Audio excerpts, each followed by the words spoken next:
बहुत समय पहले की बात है। वृंदावन के एक छोटे से गांव में एक वृद्ध ब्राह्मण रहते थे। उनका नाम था पंडित हरिदास जी।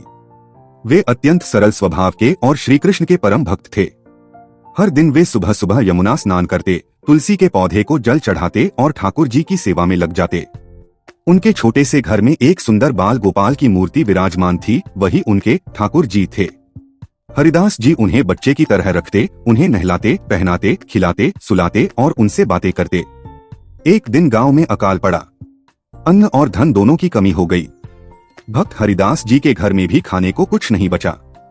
फिर भी वे ठाकुर जी की आरती और पूजा करना नहीं भूले। उन्होंने ठाकुर जी से मुस्कुराकर कहा, आज भोजन नहीं है मेरे लाल, पर प्रेम से तुलसी दल तो है, वही स्वीकार कर लेना। उस दिन उन्होंने ठाकुर जी को सिर्फ एक तुलसी दल और थोड़ा सा जल चढ़ाया और खुद भी उपवास किया। रात में जब वे भजन गा रहे थे, अचानक उनके दरवाजे पर दस्तक हुई। जब उन्होंने द्वार खोला तो सामने एक सुंदर बालक खड़ा था, नील वस्त्र पहने, सिर पर मोरपंख और हाथ में माखन की हांडी। बालक मुस्कुराते हुए बोला, बाबा भूख लगी है, क्या मुझे भी थोड़ा भोग मिल सकता है? हरिदास जी ने भाव से कहा, बेटा मेरे ठाकुर जी के लिए तो कुछ नहीं है, तू उनके साथ बैठकर खा ले। बालक हंस पड़ा, बैठ गया और दोनों ने साथ में रोटी माखन खाया।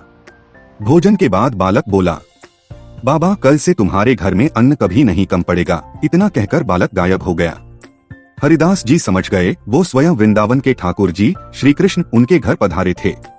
अगले दिन जब वे उठे तो देखा रसोई में अन्न, घी, फल और मिठाइयाँ भरी पड़ी थीं। गांव के लोग आश्चर्यचकित रह गए और हरिदास जी के ठाकुर जी की महिमा गाने लगे। उस दिन से ठाकुर जी का नाम पड़ा अन्नपूर्ण ठाकुर जी, जो अपने भक्तों के घर में कभी कमी नहीं होने देते। कथा का संदेश ये है कि जहाँ सच्ची श्रद्धा और प्रेम होता है, वहाँ स्वयं भगवान ठाकुर जी आकर अपने भक्त की सेवा करते हैं। भक्ति में भोजन या भोग नहीं, भाव और प्रेम ही सबसे बड़ा अर्पण होता है। दोस्तों, अगर आपको ये कहानी पसंद आई हो तो इस चैनल को लाइक और सब्सक्राइब जरूर करना।